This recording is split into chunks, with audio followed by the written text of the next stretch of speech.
Welcome, welcome, welcome, ladies and gentlemen, our viewers out there. Welcome back to another fresh edition of Mind of a Man. After a brief hiatus, we went on a hiatus for a while for the summer, and now we're back in preparation for the fall. We missed y'all, and I'm pretty sure y'all missed our content as well because we were getting feedback on Messenger from the viewers. So we're so happy and so excited to be back. Fresh episode, fresh guests coming down the pike. Today we have, who's going to start the season off, we have Dr. Oliver T. Reid.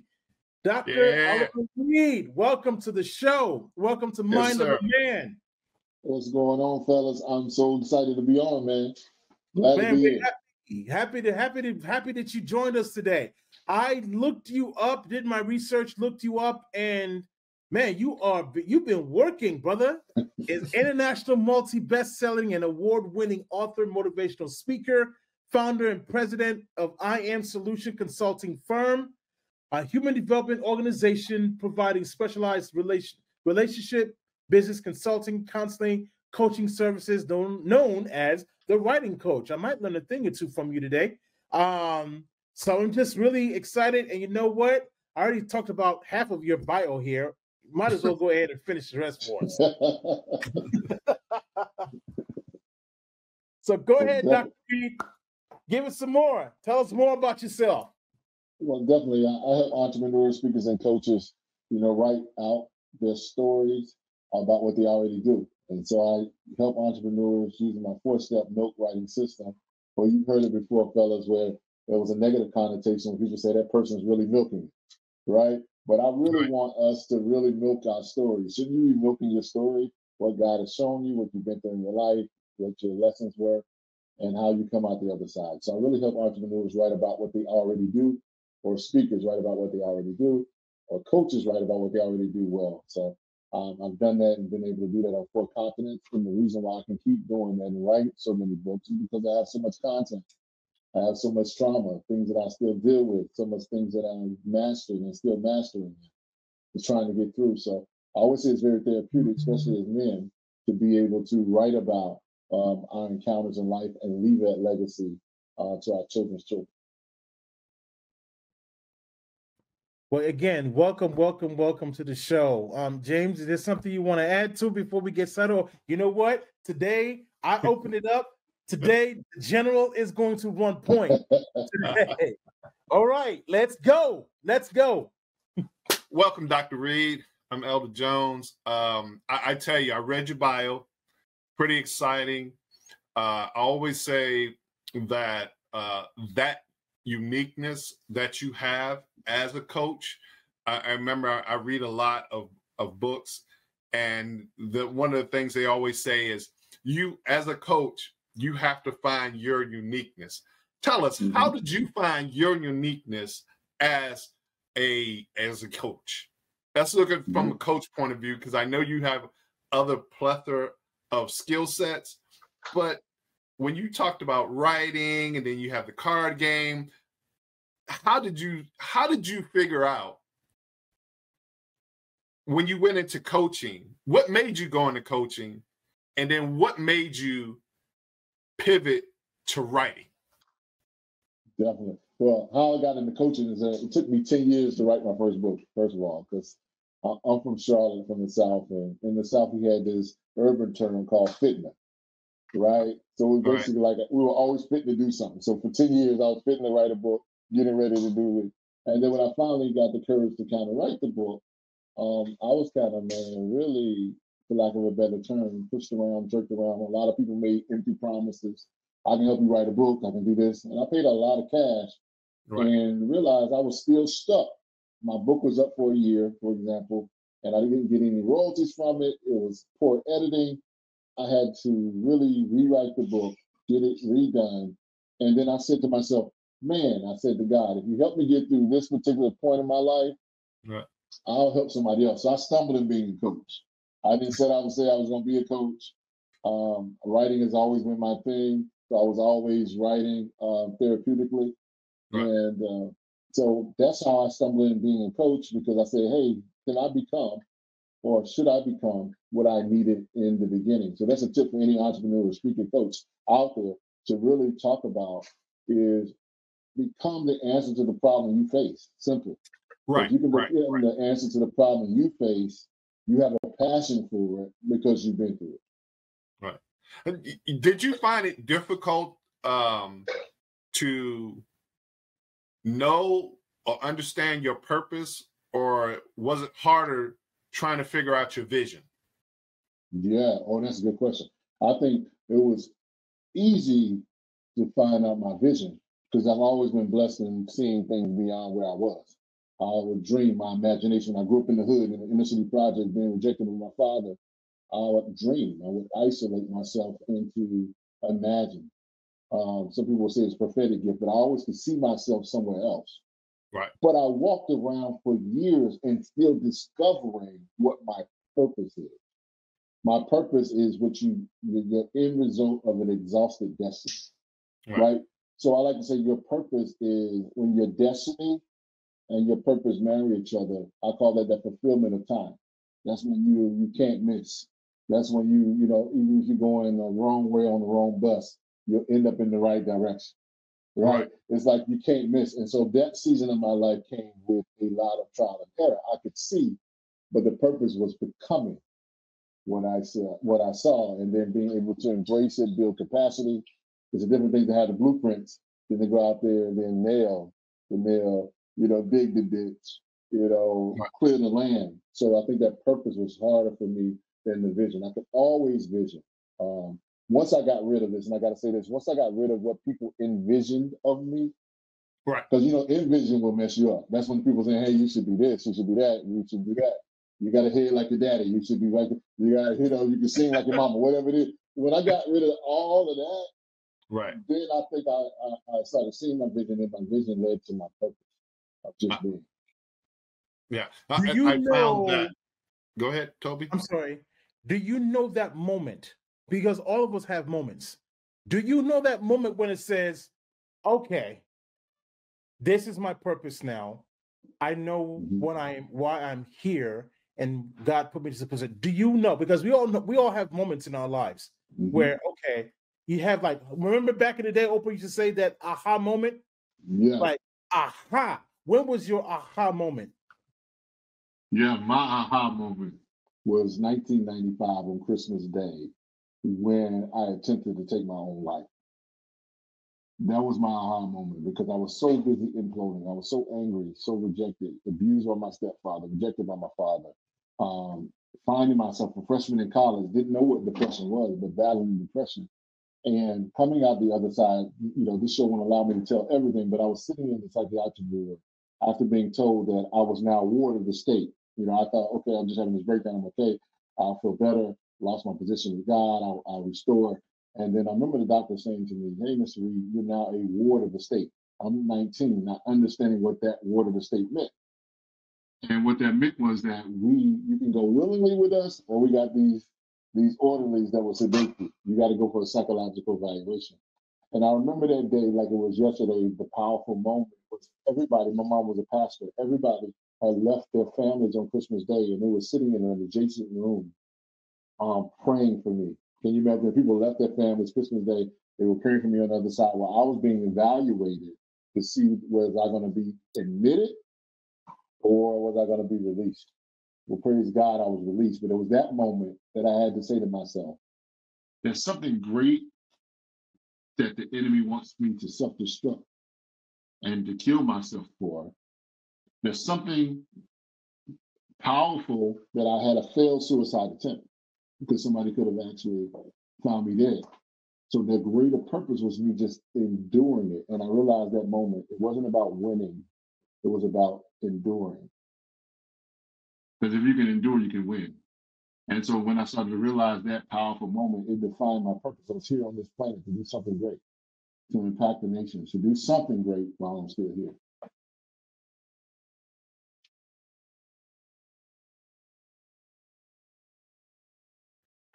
That was that moment. I'm sorry that I paused. James, I think you have an idea where I'm going with that. Everything that you just said Dr. Reid, I went through the exact same thing, if not very close. It's quite similar. I can honestly say I can relate to that. I can relate to the suicidal thoughts. And the only thing that stopped me, because we talk about mental health here a lot. This is what this is all about, Mind of a Man.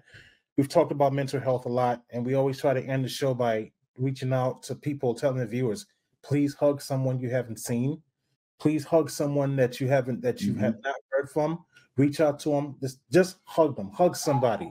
That is what I try to tell. I try to end the show that way, and because I know me being suffered from mental health as well, I can relate to. I can relate to everything you've said. So, and that was my own personal aha moment when I finally decided to wean myself off of being in a depression or anxiety. Part of it was, the divorce, separation, divorce, and everything led to that. It was an accumulation of events, that occurred in which, and the only thing that stopped me till this day was my child. The only reason why I'm alive today is because I would have just wanted to end it all. I sat there ready to go. But then again, I'll be selfish if I did that. And there's more to my life than what I'm going through right now at that time. And then I got into my place of peace is acting. Just like how you're writing right now. Your writing is inspiring and helping people. So that's the route I took. The route I took was getting into, first it was acting, now it's writing, now it's producing. So that kind of like weaned me away. I didn't take any medication. I didn't take Xanax. I didn't take any antidepressants or anything like that. And to me, that was my aha moment. That's when I knew what was my purpose. My purpose is to help bring characters that people have gone through, bring them to life for them. So, when you say people want to come outside of themselves so they can see themselves, it's definitely along those lines. So I do that just to, I love what I do. It's not because of the money, because I have a job that pays me well. So it's not, I'm doing it because it's a passion. Now, when the passion starts to pay the bills, that's a different story. That's a different story. So I'm really grateful. I'm glad that you brought this up, because now you're sharing to the viewers, listen, people, mental health is real. Mental health is real. We can't fool around with mental, when it comes to mental health or anything. People, ain't nothing wrong with you. No, this is serious. And I'm very passionate about this, James. I'm sorry if I'm taking some time here, but I'm very, very passionate about this. It's okay. Mental health, you have to talk to children, you have to talk to your kids about that. Like, you know what? No, daddy ain't crazy or uncle ain't crazy. No, he needs help. We just have to get him to that place where he get help. James, go ahead, sir. I just wanted to make Dr. Reid know, like, brother, I have been where you've been. I've been there. Yeah. So, yep. And I'm glad, I'm grateful to God and thankful that you got out of it. That God brought you out of that. So, James, you got the floor. I'm sorry. No, you're fine. You're fine. Yep. My question to you, Dr. Reid, is writing. When you write, or when you're coaching someone, let's say an entrepreneur, and you says, hey, I need you to write your story. Have you met anyone that says, Dr. Reid, I'm not a writer, man. I'm just not a writer. I get what you're trying to do. I understand, but I'm not a writer. Where do you go at from there? Because there are a lot of people, as you say, have a vision, have an idea. I remember the great Dr. Miles Monroe said something that was very important. And he says that people should not go after chasing money, but spend their time chasing after their purpose and ideas with the vision. How do you explain that to an individual that you're working with? Like, are there segments that you say, hey, I'm going to start you off on this block right here. Just write me a sentence. Just is that how it goes? Is just write me a sentence, write me a paragraph. I don't need you to write me a long story. I just want to see where your train of thought is. Yeah. Yeah. It's one of those things that I always tell people, and telling people this is what I kind of focus on. I tell them that they are a book. Instead of trying to write the book, become the book you want to write. Right. What I mean by that is, and that blew me away, when I realized, hey, but I want to be a bestseller. I want to learn this. You have a story inside of you called his story. That's your story. That's your recollection. That's your voice. And sometimes I deal with it. I have a couple ways. So a lot of times I'll write the book with them. I'm also a ghostwriter, so I'm able to get inside the head and whatever. But I also tell them that sometimes you have to write about being frustrated about the fact you cannot write. That will get you to writing. So a lot of times it's like, hey, man, this sucks. This coach is really making me do this stuff, and I really don't want to do it. But at the end of the day, they're writing. I remember in the sixth grade, I believe I was in the sixth or seventh grade, and I was in this oratorical contest. I was in drama, but see, drama wasn't cool back then. So I'm glad you're acting, brother. I'm also working on some movies and some different things that I'm doing. But back in the hood, you better come home with a football. You better come home with a basketball. With a you basketball, better come home with some drugs. It's like almost it's almost a predetermination. As that you're predetermined as a man, as a black man. When you're born, you're predetermined. Oh, he's gonna play sports. We want to relive our lives through our children. Okay, you're gonna play football, basketball. Heck, you can play baseball for all I care. You're gonna do something athletic. You know, you're gonna do something. We've been predetermined from the get-go. Yes, sir. Go ahead. Yeah, powerful. And so from that standpoint, acting, that was kind of secondary, but I always had this gift of writing. So even at this oratorical contest, I mean, I'm killing it. I studied with my drama teacher. It was a 5-minute monologue, and I was up there and I was killing it. And I still remember it was called If I Can See Tomorrow, right? That was the name of it. I was like, if I can see tomorrow, you know, I wouldn't forget about the things today. I would focus on the brighter things and still show others the way. I would tell them that drugs and violence is not how it's done, but by giving, by loving, and by caring everyone, right? And so I was killing it. Didn't break a sweat. Like the judges were blown off their feet, but I was in the presence of all white judges, right? So even though I knocked it out, judges were crying. They gave the award to another gentleman who messed up in his speech, who just was like horrible, for lack of a better word. And I told my mother that day, I said, I'll never write again, right? I had said, I'm not going to write again. I'm not going to do this stuff. But then hip hop came out. And when hip hop came out, I was grabbing my pad and I was writing again. So what I tell people is to write in all seasons, you know, even if it's a word. This is the powerful thing, man, to answer your question, Elder John. I always tell people that words turn into sentences. Sentences turn into paragraphs. Paragraphs turn into pages. Pages turn into chapters. And chapters turn into books. But you can't have a book without a word. We cannot be a man, not just because of the creation that God did in Genesis, but before he created, he spoke a word, a couple words, let us make man, which means that he cannot speak something without already creating it, right? So the powerful part of it is in a man's world, every word, look at this, that a man hears, I wrote a book called Manhandle, either frees him or encapsulates him. Right. We call it decoding. So basically what I do with a lot of people is they say, hey, listen, man, just get that first word out. And that first word could be, I don't have nothing to say. Well, we're going to call your chapter. We ain't got nothing to say right now. As we move along in the book, we can change that. But no excuses. You have a voice. And I tell people all the time, listen, look at this. I tell people all the time, like, because I have family members, I'm sure, like everybody else in the world who passed away from COVID. And I remember sitting at my cousin's funeral, they were talking about all the great things he had done. And then they went to the back of the obituary and they read some short paragraphs. And I was kind of astounded by some of the testimonies, all the stuff she had done.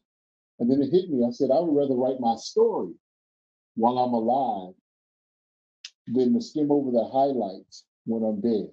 I don't want my children or grandchildren to have to say, hey, what was, you know, hey, what was Tobie like? Hey, what was Elder John like? Hey, what was Oliver like? I want to be able, I wrote my story so that you can see from my history, from my view. I always say that every man on planet Earth has a story inside of them and they have a book inside of them and they are books. So I just kind of, that's how I push the story. Your book may be longer than mine, but at the end of the day, it all starts with a word. Outstanding. I find that a lot of men of color don't.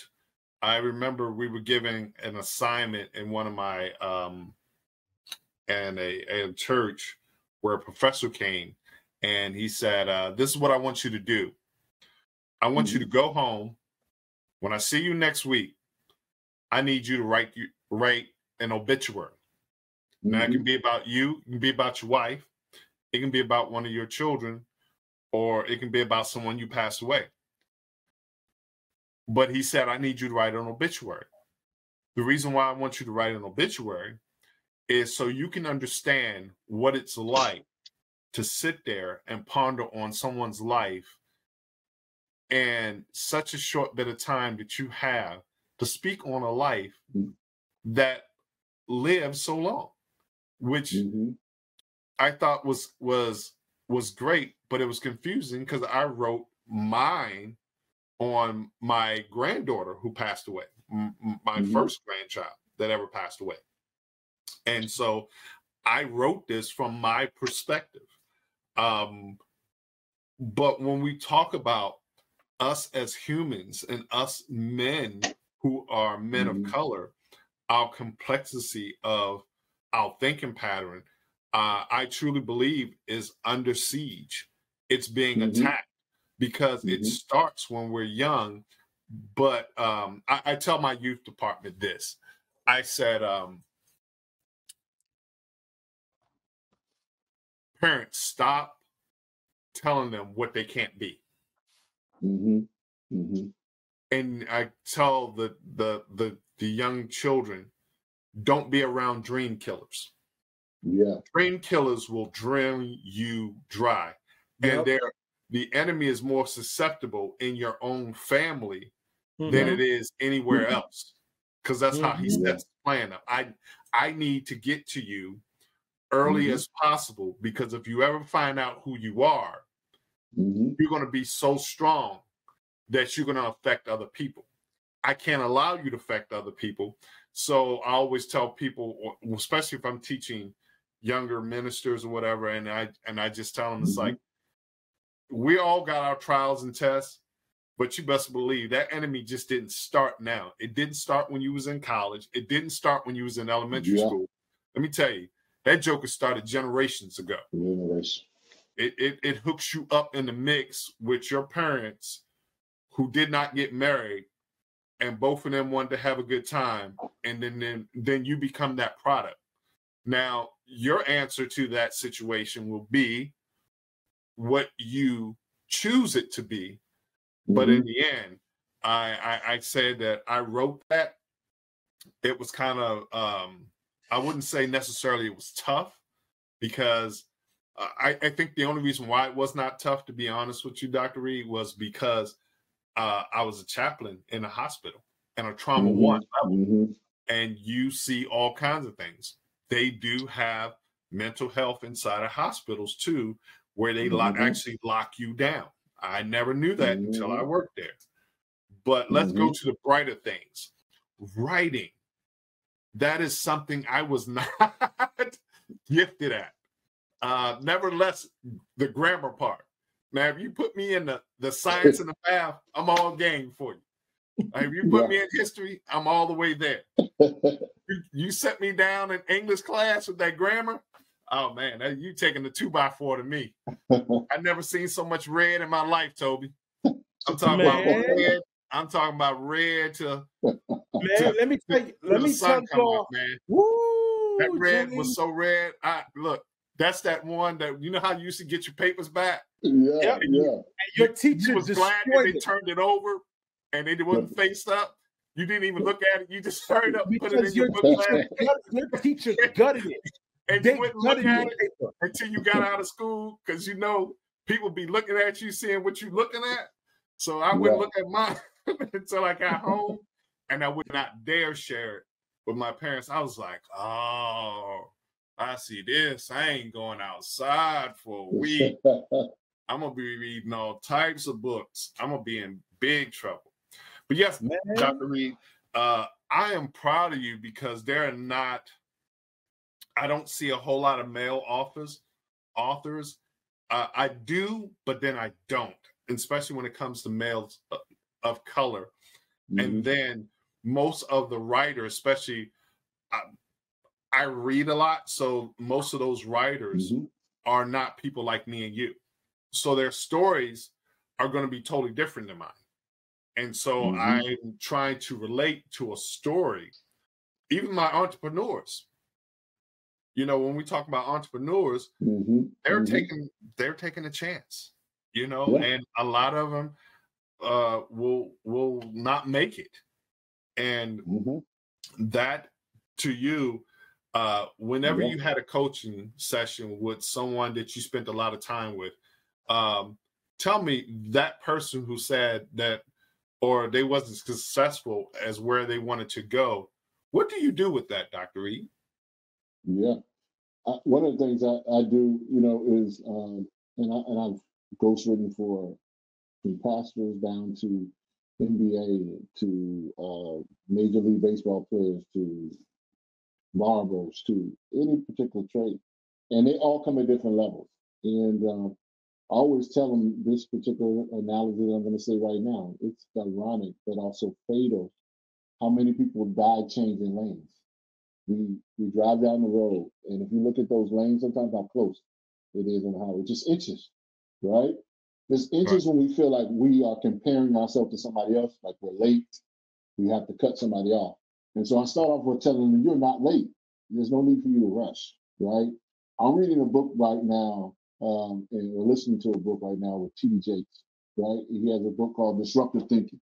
And one of the things he's talking about in that book, and I think it's perfect for this conversation, is that he was around some billionaires and he started saying, hey, I'm getting old, da-da-da. And I think one of the billionaires reached over to him and said, rebuked him and said, be quiet, because I didn't make my first million until I was 67. Wow. So when you look at that particular thing, that we as a culture think that we have to be a certain age or something, and if we're not at this particular moment, or we're not at this particular status, we have not achieved. So I always tell people, let's dig deeper to get your secret sauce. Like McDonald's is not worried about Ruth Chris, and Ruth Chris is not worried about McDonald's, because they all have their secret sauce. They all have their clientele. Now, ironically, I would go on to Ruth Chris and look at their menu and say that this establishment probably has more than McDonald's, but we know that's nowhere comparison to the money McDonald's has to Ruth Chris. Right, so I really dig down and tell them to stay in your own lane. Don't die chasing lanes. Don't kill your own dream. I always say that the devil our enemy uses our enemy, because he cannot kill us, but he will influence our enemy to kill ourselves or kill our dream. The number one dream killer is not the enemy or people in our family. It's us. Right? It's us saying, let's give up on this, or it's not happening fast enough, or let me take a shorter route, or let me figure out something. So I always tell them, hey, find the validity in your voice. Find the secret sauce in you. And guess what? Realize that you might write this book now. Look at this. The best-selling book in the world is an anthology written by God with men. The number one best-selling book in the world. And most of those men do not get any royalties in the natural. They're all dead and gone. And they didn't know they were writing a bestseller. They didn't know they were writing a bestseller. You can't tell me Peter was like, yo, this verse up here. You can't tell me that Timothy was like, oh. You can't tell me that Ezra was like, what? You know, Moses was like, they were living their life. So I heard something very powerful. We won't even see the impact. My mentor told me, he said, we won't even see the impact of us as men in our generation until we start having grandkids. Say that one more time, Dr. Reid. The deepest part of that is, he said something powerful. He said, we won't even see the impact of our choices, impact of our decisions, impact of what we write or what are we doing in his lifetime until we start having grandkids. Because first time, we don't even see it in our sons and daughters. We're like, Lord, I sacrificed all this. What's going on? Right? But you start really enjoying the fruit when they start having kids. And they look back at you and you start seeing this generation and generation. So I always tell people that, hey, write your story, right? And let it become something, a legacy, right? It's a legacy of blueprint that can be passed down. So I always tell them to stay in their lane. Don't die changing lanes, because it is fatal. People die in inches. They die just, oh, I'm late. Let me go and overtake this car. They don't see the truck. They end up killing themselves or hurting somebody else, all because of a feeling that I'm late, I'm inadequate, I'm worthless, especially men, men of color. We feel like we rather work than tell our story. We rather, we don't want to become vulnerable enough to deal with the trauma or deal with the success, right? Well, a lot of times trauma is that I'm the only successful one, so I'm a survivor's guilt victim because I survived, I made it out. Right. So I don't feel like my story matters. So really telling people and getting in their head that you have a secret sauce, you have a solution, an audience, a uniqueness, right? A creativity and a excellence. That's what that sauce means. It's for the next generation. It's different. That sauce at somebody else's restaurant don't taste like the same ketchup as somebody else. No. Right? No. So that's what it is, man. Understand you got the secret sauce and nobody can be you. Like the secret sauce of McDonald's that they put on the Big Mac. Nobody knows what that is. nobody knows what it is. Nobody knows what it is. Nobody knows what it is. Like, I didn't think I was going to end up being a writer. Do you know who actually pushed me to become a writer? My newly wedded wife, my wife. She pushed me to be a writer. I was all focused to just being an actor, like being in the camera. But to be a complete actor, you got to know what's in front of the camera and behind the camera, how things work. Yeah.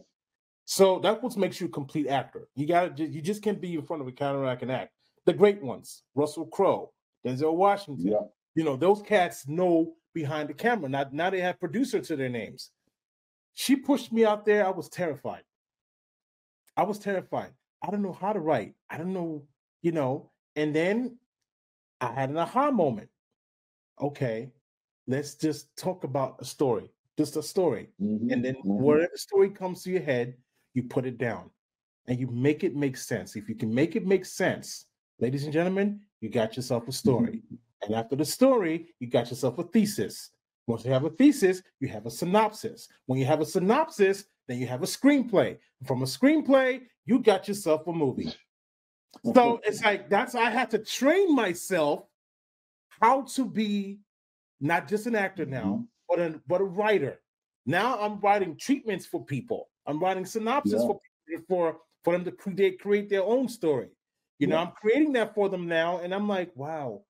Like maybe 5-6 years ago, I didn't see this coming to be a writer. So I said all that to say this, that was my own aha moment, how I transitioned from being not just an actor, but now being a writer.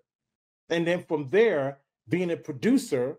And now my wife is kicking me again to try to be a director. I said, you know what? So now I'm getting into the directing phase now. So I say to myself, okay, out of these 4 things I've listed, one of them's got a hit. I don't know which one. It's either as an actor, writer, producer, or directing. One of these got a hit. I can't go 0 for 4. One of them got a hit.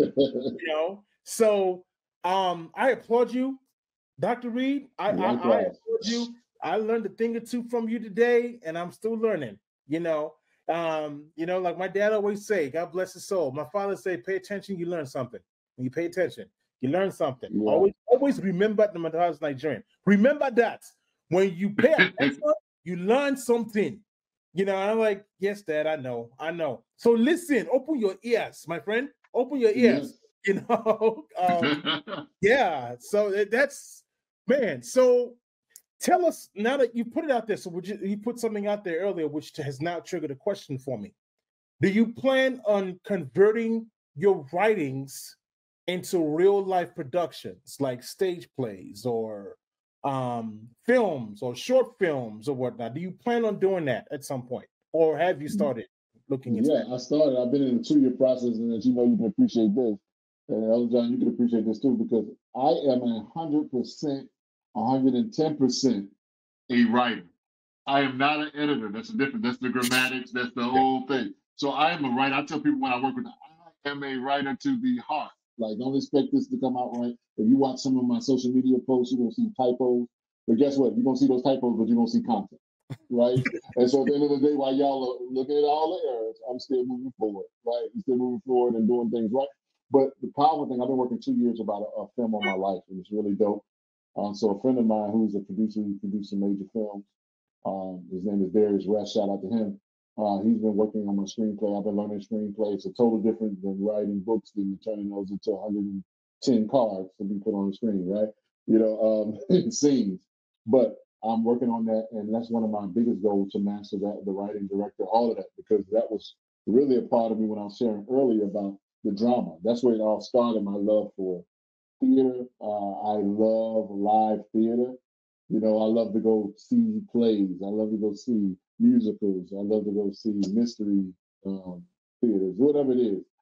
As long as there's some food and some acting, I'm good, right? So that's my passion. That's the next level of my life, to really raise up more entrepreneurs and speakers that have coaches that have their writing stuff out, but then also moving in film, putting these ideas and some of those books that I've actually written into a production. I realized that you have to begin to put things in different variations, right? I wrote a children's book during COVID. One of the things that was powerful was that when I wrote the book, I had to come back and realize, oh, what about the people that can't see, that don't have eyes, they can't read it? So we got to think that as men, we got to be the solution, right? And so with that, I was like, oh, let me do an audio book, because they do have ears, right? So at the end of the day, whatever you do, milk it. So I'm learning to milk it. That, just like what Steve Jobs did, right? I like the movie. If you ever seen the movie, he's there. He's having some difficulty with his daughter, and his daughter's always not paying attention. She's always on a Sony Walkman. And people don't know that the iPod came from a problem he was having with communication with his daughter. So he said to her, I'm going to put 1,000 songs in your pocket. So basically, that's how he got the iPod from she was on the Sony Walkman. He saw a problem, created a solution. So what I'm doing now is, whatever I've written now has to be in a visual scene. So my next phase is that what I've written, I want it to be on screen. I want it to be on audio. So it's in the making. So I'm working on a movie right now. We're almost at the end of the screenwriting. It's been a 2-year process. And we're really trying to put that on the main screen. It's going to help a lot of men. It's going to be very, very powerful. Wow. That's awesome. That's great work. That's great work, Dr. Reid. You're branching out. You're branching out. Yes, sir. Yep. It sounds like you like the theater. Like you be going into the theater, right? Theater. Oh, I can't. God bless those theater man. God bless them. God bless them. God bless them. It's a lot of work. It's not like you're doing a film, or you're doing a short film or a feature film or anything. Plays are demanding. You have to be there, and you have to know your lines about verbatim. You got to know your lines. See, you can cheat if you're doing a feature film or a short film. You can cheat. You can get away with it. Nobody knows you made a mistake. But those in the front, live, they know they will see it. They will see it. They will see it. Some people say no, they don't see it. No, they do. Those who are into theater and love stage plays and stuff, they know. They know. So, James, back to you. I know you got something. You got some more stuff. So we're going to pivot here, Dr. Reid. Yes, I was reading about couples and marriage, which was very interesting to me. And you said that you created a card game. What precipitated that? Yeah, it was going back to this whole thing I was talking about milk. I had written a book called Manhandle that I told you earlier. And one of the things about that book, it was called Manhandle, Hidden Code Words that impact men and the people that love them. So I wrote the book for men, but I understood I had to sell it to women first, right? So what I've learned in life, this is a bonus point for any entrepreneur out there. You might write a book for a child, but they're not buying the book. So what I really had to do is really market teachers and parents, because those are going to be the people. So when I wrote that book, then I wrote a companion book to it, which is a workbook to show men and women how to communicate better. Then I said, okay, well, they may not read the workbook, they might get the book, but they might well read the workbook. But guess what? Some people like to play cards. Let me take the same information and put it inside of this card game. So basically, I created this card game with all of the games that I loved as a child, the Uno, the charades, and I put it in a very serious, fun way, because what I've learned in life and learned in my marriage, learned in everything, that sometimes we engage, but we never ask the hard questions. We never sometimes, crying out, actually opening the questions when things are good. We kind of focus on things when it's in crisis. When in crisis, now we want to ask everything at that particular point. Nobody's listening, nobody's paying attention. So I actually created that as another alternative for people to get to know each other, ask the first hard questions in a fun way. But also, this game can also be played, it's relational to business, to family, to see if your kids, adult children, or whatever, are engaging in healthy relationships. It's a really good way to create icebreakers to learn without coming and saying, hey, I got this list of questions to ask you. And so the way the game is played is that you really get points with self-disclosing things about yourself. See, we as a society, especially African-American men, especially African men, right, we have a problem a lot of times being vulnerable with expressing weakness or conflict. Right. I don't want to talk. I don't want to talk. Yeah. No, that's we got two places that we dwell in: anger and happiness, right? All the other emotions we forget about. We don't talk about being melancholy. Like, I was hot, I was pissed, wherever. I'm ready to fight. But we don't. Oh man, I'm excited. I'm turned up. I'm lit. We deal with those, but we don't deal with like, okay, what's those middle emotions? What's the thing behind the behind? So really, those are the particular things that the game really expresses. And getting to know. So it's one of those things. It's fun, it's catchy. Had a lot of success with it. People really like it, but it's really from a standpoint of really decoding. And I'll say this too: every man, and I share it, has a domain address. That's why the Lord said have dominion. We all have a domain address, which means a specific way that we should every man be communicated to. Now, this is the powerful part. If all of us on this line, I'm sure you do, I hope you do, have an iPhone. If you don't, I'm afraid it's really hard for you if you're Android user. But if we all had an iPhone, I'm joking, but if we all had an iPhone, we all got different passwords. Yeah. So even if I grab James' phone and I try to go in there, Tobie, grab your phone, if I don't have that password, then it's going to lock me out. Well, a lot of times women in relationships, they want to talk to you with the last person that was with password because this is what he needed. This is what he liked. He liked his eggs this way. He wanted his, so they're trying to unlock something with a password of somebody else. Exactly. So that's what this whole game talks about, really getting to know the different things that kind of involved and comes with a person. Like I always say, passwords are passwords. Passwords are passwords. So I got to understand, even if I'm dealing with you in a platonic brother relationship, I need to know what has affected you from the last words so that I don't use them. Exactly. Right. I can't just be like, well, bro, this is how we, man, be a man, because that's how we talk. Real talk. No, that's not going to be effective to you. You're going to shut down. Right. You know how many people can still be alive if they chose the right words to say to somebody? Yep, I concur. I agree. That's simple. The power of the word will cripple or propel any man. Because going back to even how we're created by a word first.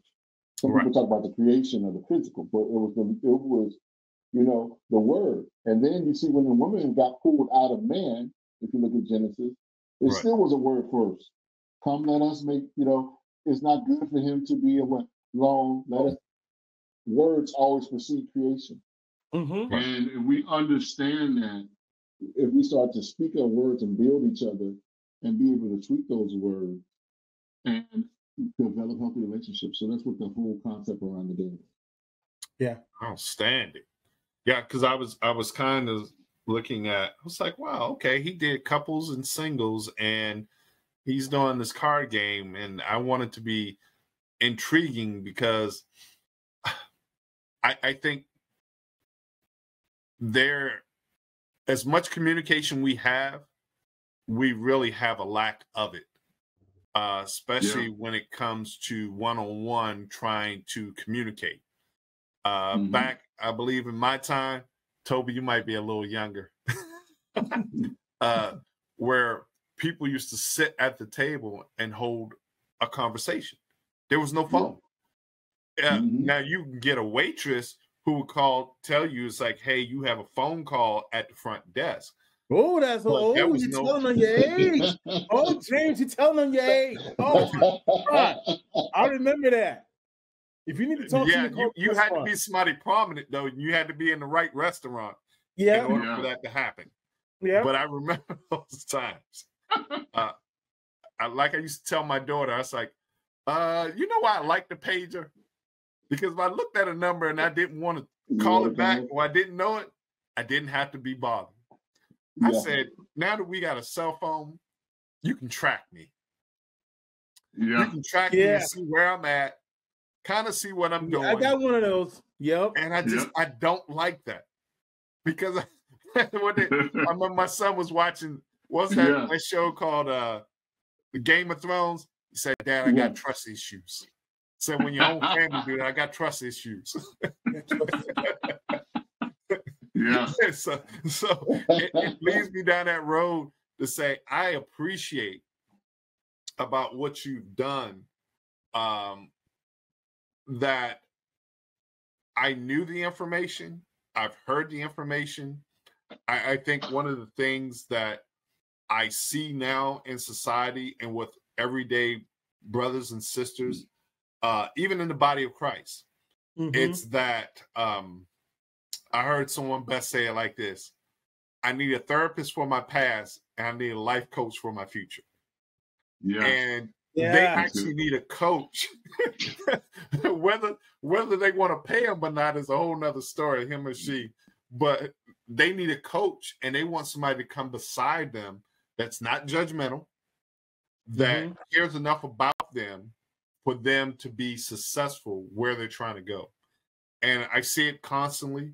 And I will tell you, Dr. Reid, my heart goes out to them because one person can't be everywhere. And that's how we get to mega churches, because you have one that really cares and then everyone starts coming because everyone doesn't care. And everyone doesn't talk like that. And everyone doesn't give that type of information. And when you get somebody to give you that type of information, you try to hold on to as long as you can. I always say this: everything is a system. You have to know how the system works, right, to get to where you're trying to go. And I did not learn that until my recent years, maybe about a decade or so ago. And I realized it came to me. It was like, everything's a system. Wherever you work at, it's a system. You have a system, Dr. Reid, and you know how to navigate that system. I did not know that key thing, that everything was a system, until I read the Bible, and then I understood that kingdom operates a certain way. And if the kingdom operates a certain way, then down here operates a certain way. And if you follow the instructions, you will learn how to navigate. So just like your writing, Tobie, just like the film business, it operates a certain way. We got taught it's about who you know.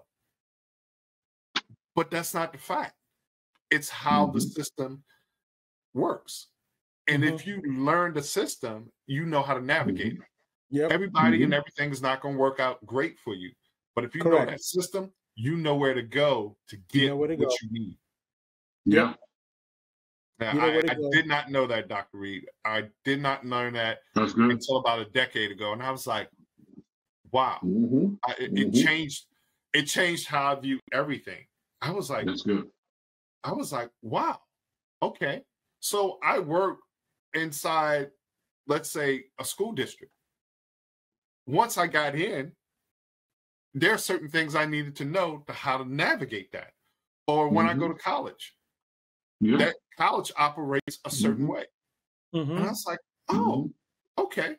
So this one wants me to write this way, Radiant style, but I go to another college and they want me to write New Roman time.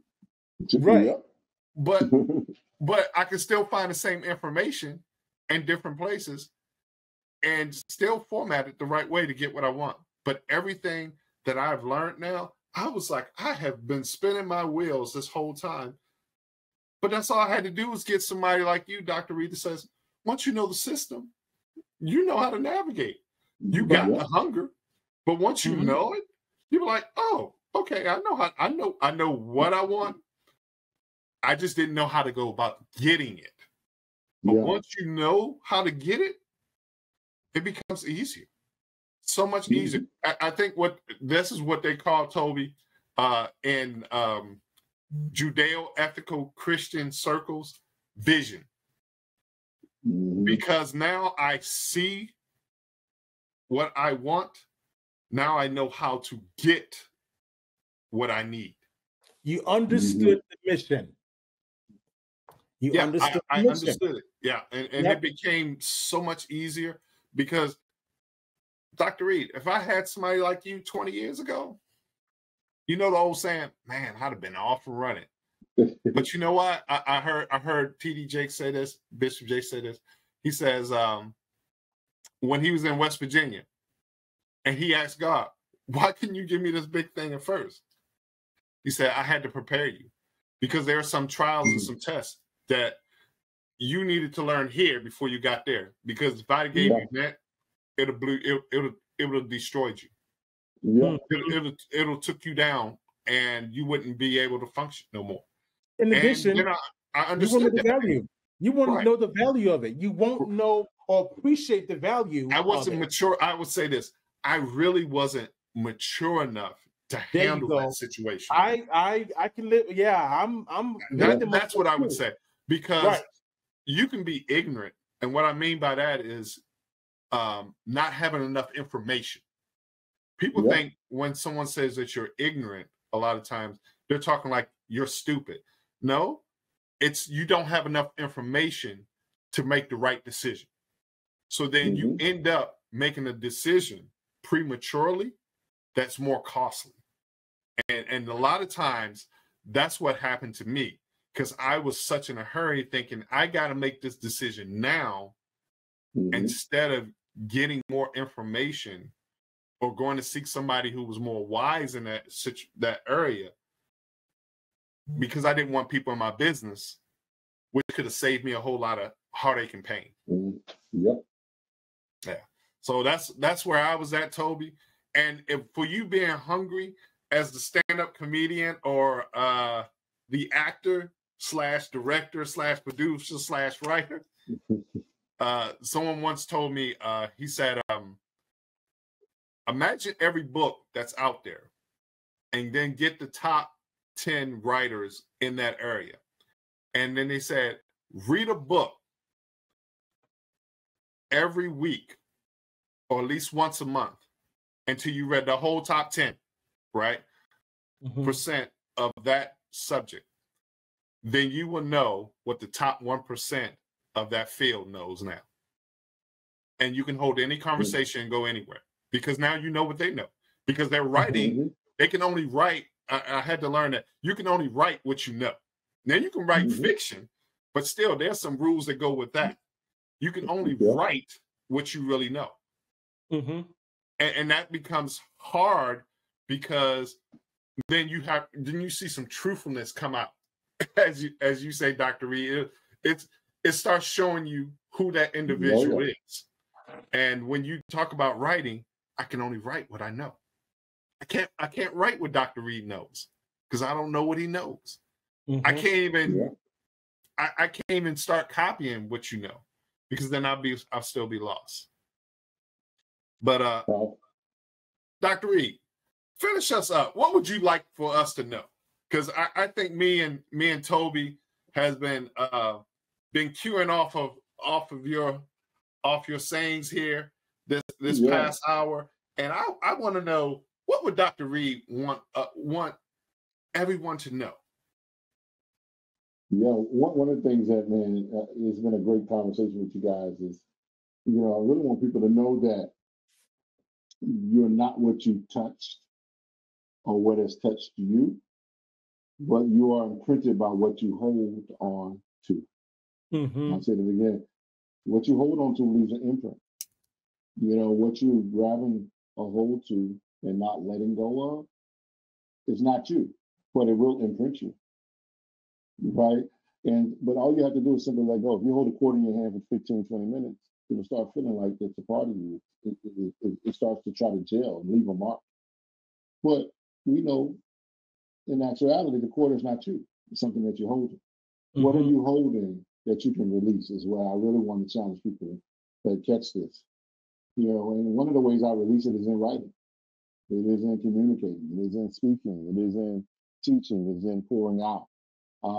So those are the biggest things that I want you to do, and to write your story.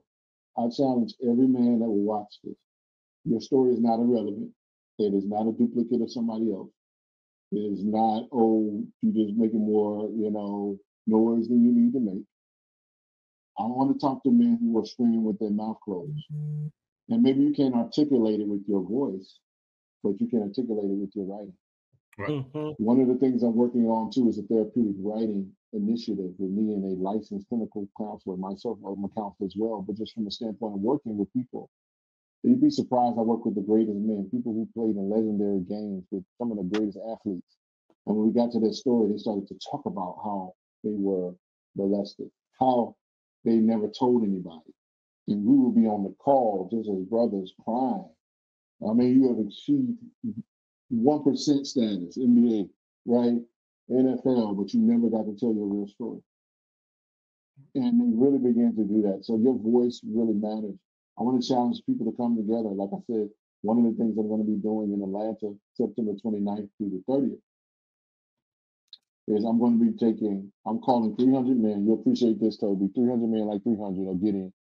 And we're going behind closed doors for 2 Power Pack days. This is a men-only event. This is a faith-based event. I'm bringing business leaders. I'm bringing all these different people from around the country, pastors who have suffered with addiction, right? They're pastoring. I mean, it's going to be a transparent movement. It's called MUD, Men Under Divine Dominion. So basically, MUD, we're going back to the clay of it, the originality. We're going to lay our titles down for 2 Power Pack days in Atlanta, Georgia, September 29th through 30th. And what I want men to understand who's watching this video, we're going to be talking about the mind. God began to share with me the W-9s. The W-9 is a property document. And if you don't understand what God was saying with me 3 years ago, and what people don't know, and I'm not tooting my own horn when I say this, most of the time when I come out with something, James and Tobie, it is 3 years later. It is old. To other people, it is new, right? You know this by being filmed. By the time you see that film, it's 2, 3 years later, right? And what God showed me that I want to share with men who are watching this is He wants to take us back to the mud. God created everything first and then dug in the dirt with us, right? To show us that as long as we were in His hands, didn't matter what we've been through. We got to get back to our original identity. Well, I molested somebody, I can't be used. Well, I shot somebody, I can't be used. Well, I was divorced, I cheated on my wife, I can't be used. We're going to go behind the veil and talk about real issues for 2 Power Pack days. And that's, you can find it out at www.hemensconference.com. www.hemensconference.com. 2 full days. We've been running a whole special right now where you can pay for 1 ticket and bring another brother, cousin, uncle. We got movie producers who are going to be there. We got, entertainers, people who were in jail, people who were Wall Street brokers, people who were every type of man, a blended ensemble of men to really deal with the mind of God through the mind of man. So that's my initiative. That's my heart. If you can get to Atlanta, we're calling 300 people to fill that arena. And it's going to be there, all the information. I'm sure you guys will put this in the chat for people to see or in the plug line. But it's going to be a place where men can tell their true story, be vulnerable. Mental health, you were talking about it. We're going to have counselors on hand. We're going to have people that are going to be able to, okay, after you expose, how do we heal? I love that quote about the life coach for your future and therapy for your prayer. Like, we need to be able to do that. The Bible says this is so powerful that we overlook. It says in the multitude of counseling, there is safety. Now look at this. He didn't say there was salvation in the multitude of counseling. Right. Salvation comes from Him. But you need salvation and you also need to be counseled. You need to feel safe. And I think that's the biggest thing as the men coming together. There will be no women allowed in this event for this one. They're trying to get in there. I'm like, no, this is for the brothers. We shut the door, we lock it, right? We're coming in there, and we are. And the media that's going to cover the event, make sure it's just men. Yes, yes, because we know how it goes. You know, once you get that energy in the room, from a standpoint, now we will have vendors on the outside, but from the standpoint and our work staff out there, women will be running that. But at the end of the day, in the inside, you know how it is. And sometimes that energy comes in and it shifts that whole environment. And so I'm very targeted with this. It'll be interactive. It's not going to be a lecture preaching to you only. There will be interactive, strategic things. And one of the things we're going to be doing is really dealing with cinema and movie, the knowledge of the movie and entertainment. We're going to be talking about that, man. So that's my heart. That's what I want to leave people with, is that there's treasures in the dirt. That thing, when God told me this, it broke me, and it still breaks me. To realize in 1995, I was about to kill myself over an episode that was not the duration of the movie. If we're not careful, we will kill ourselves on the episode. We will kill ourselves on the to be continued. I want every man that's watching to realize no matter where you are in your life, you can have the 7 figures but don't have peace. You can have a house and not a home. We really want to be able to deal with those issues. And guess what? I will say this last thing. You are not late, so do not rush your life. One of the things, man, I have to tell myself that every day. I'm not perfect. I still feel like, man, I'm pressing. I can't get, I gotta make it for all this time. And I got this anxiety. But I had to tell myself, even before this show, I'm gonna be transparent. I was sitting on the couch from the pressure of when you're called to something great and all the planning and all the stuff. And I was sitting there, you're not feeling down. And I said, man, I gotta get on this podcast. I got to get on this podcast. And when I got around the energy from you guys, the power and strength, I'll end with this. See, when women pray, the provision of the Lord comes. When women start to pray, the travail comes, stuff starts being unlocked. But when men come together and pray, the ground shakes. Yeah. Paul and Silas prayed, look at this, at midnight. And guess what? There was no houses manifested for the inmates. But the Bible says that the jailhouse shook. The power shook the shackles off the men. And what I'm believing that's going to happen at this mud conference is that the shackles are going to be, because you can get the money, you can get the provision, but if you don't have the mind, if you don't have the power to say no, if you don't have the strength to lead, we are in a place where, when I tell people I don't have a shiny carrot for this event saying you're going to make 7 figures when you leave. But I will say that your capacity will be increased. And so I want people to really know that, man. And I want to thank you guys for the energy you poured into me tonight being on this podcast, but being a man. Just being a man. Just being a man and being transparent and vulnerable and sharing your story is powerful. So God bless you guys. God bless you. Tobie, you can go ahead and close us out, man. You had a lot of energy today.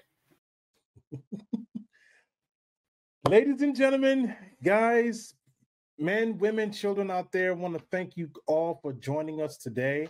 And forgive me for not introducing myself from the beginning. I just realized that my name is Tobie Famusipe, and that's the general there, James Jones. I call him the general. Just thank you all, everyone, for being on the show today. We really appreciate it. We hope that the messages that the three of us have put out there today, the discussions that we put out there today, will impact somebody. That someone will reach out to us, Dr. Reid, myself, or Dr.